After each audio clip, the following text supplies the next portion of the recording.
বলেছিলাম যে মেগাস্টার শাকিব খান যদি বিদেশের মাটিতে পা রাখেন তাহলে সেখানেও হাউসফুল দেবেন। এর আগেও দেখা গিয়েছে ইতালি হাউসফুল দিতে, তো এবার কেন হবে না? Hey guys, welcome to my channel, আমি মহারাজার। এখন আমরা কথা বলবো যে মেগাস্টার শাকিব খান অলরেডি বিদেশের মাটিতে পা রাখতে চলেছেন 28শে জুন। ইয়েস, ইন্টারন্যাশনাল রিলিজ করতে চলেছে, বা সেই রিলিজ ডেটের অলরেডি কিন্তু সেখানে অ্যাডভান্স বুকিং খুলে গেছে, মানে অগ্রিম বুকিং খুলে গিয়েছে বলা যেতে পারে গোটা বিশ্বের ভিতরে। সেখানে কোথায় কোথায় খুলেছে? অস্ট্রেলিয়াতে খুলেছে এবং হলিউডে খুলেছে। আমি পৌশালিদির একটা ভিডিও দেখলাম, সেখান থেকে পুরো বিষয়টা জানতে পারলাম। দেন তারপরে আমি মহেন্দ্র সোনির পোস্টটাও দেখলাম। তো মহেন্দ্র সোনির পোস্টটা আগে সবার প্রথম আমরা দেখি, দেন তারপরে আমরা বাকিটা সমস্তটা বুঝতে পারবো আর কি। ফার্স্টে মহেন্দ্র সোনির পোস্টটা দেখে নিই। উনি কি লিখেছেন? উনি লিখেছেন এই জিনিসটা উনি কিন্তু দিয়েছেন, দেখতেই পাচ্ছ। এবার বিষয় হচ্ছে কি লিখেছেন। শুভ মুক্তি শুক্রবার 28শে জুন লস অ্যাঞ্জেলেসের লেমলি নম্বর হলিউড 7 এখানে কিন্তু রিলিজ করছে।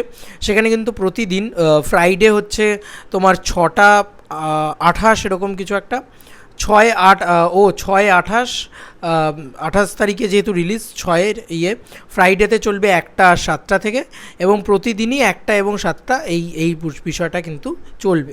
এখানে দেখো একটা লাল রঙের ক্লিক করে লেখা রয়েছে পরিষ্কার, সেটা হচ্ছে অ্যাডভান্স টিকিটস অন সেল, মানে অ্যাডভান্স বুকিং খুলে গেছে, ঠিক আছে। এবং যেটা মানে পৌশালিদির আপডেট থেকে আমি জানতে পারলাম যে অলরেডি কিন্তু অ্যাডভান্স বুকিং ভালো হচ্ছে তুফানের, মানে 10-12টা করে টিকিট সেল কিন্তু হচ্ছে। বন্ধুরা, 10-12টা টিকিট সেল আজকে আমার বাংলায় হলে সেটা একটা অন্যরকম ব্যাপার, কিন্তু সেখানে 10-12টা টিকিট সেল আজকে যদি আমার কি বলবো, মানে ইয়েতে হয়, মানে কি বলবো, মানে হলিউডে গিয়ে দাঁড়িয়ে হয়, যেখানে একটা মানে বিভিন্ন মানে হলিউড ব্যাপারটাই কীরকম না, গোটা বিশ্ব দরবারে ওটা একটা লস অ্যাঞ্জেলেসে ওখানে একটা 10-12টা টিকিট সেল হওয়া মানে একটা মানুষের ক্রেজ কতটা সেটা বুঝতে পারছো। বাংলাদেশের মাটিতে তো হবেই, কিন্তু এই যে একই দিনে ইন্ডিয়াতে রিলিজ হওয়া, এরকম ক্রেজ হওয়া, সেগুলো তো হবে। এছাড়াও অস্ট্রেলিয়াতেও খুলেছে, সেখানেও কিন্তু টিকিট সেল মোটামুটি ভালোই, খারাপ না। তো কোথাও গিয়ে কেউ মিস করতে চাইছে না, জানো তো তুফান। আমি শর্ট ছিলাম যে বিদেশও কাঁপাবে, এবং যে জায়গাগুলোয় অলরেডি প্রিয়তমা এবং রাজকুমার কাঁপিয়েছে, I am pretty damn sure যে সেই জায়গাগুলোতে হয়তো তার থেকে বেশি হয়তো কাঁপাবে তোমার তুফান।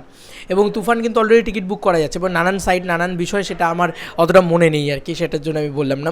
তবে উইচ ইজ অ্যামেজিং যে এত ভালো রেসপন্স মানে সবে হলিউডে খুলেছে সেখান থেকে পাচ্ছে। দেখো, মেগাস্টার শাকিব খানকে তো গ্লোবাল সুপারস্টার এমনি বলা হয় না, গ্লোবাল মেগাস্টার এমনি বলা হয় না, কারণ ওনার ছবি গ্লোবালি চলে, এটা নিয়ে কোনো সন্দেহ নেই। তো এই ইন্টারন্যাশনাল রিলিজ একই দিনে যদি প্যান ইন্ডিয়াও হয়, তাহলে কিন্তু সেটা একটা দেখার মতন বিষয় হবে কোথাও গিয়ে। এবং মহেন্দ্র সোনি কিন্তু দুরন্ত কিছু আপডেট আমাদেরকে দিচ্ছেন, এবং এই পোস্টারটাও আমার বেশ ভালো লেগেছে, ঠিক আছে, মানে ওভারঅল। এবং প্রতিদিন 2টো করে শো চলবে, এবং একটা জায়গা সবে খুলেছে, এরকম আরও প্রচুর জায়গা খুলবে। খোলার পর থেকে কিন্তু আসল ধামাকাটা শুরু হবে, দেখার বিষয় কী হয় না হয়। তবে আমার বিশ্বাস যে ইন্টারন্যাশনালি কাঁপিয়ে দেবে তুফান। তোমাদের আর কি মতামত এন্টায়ার ভিডিওটাকে নিয়ে জানিও কমেন্ট সেকশনে। চলো বন্ধুরা, নতুন কোনো ভিডিওতে দেখা হবে, বাই।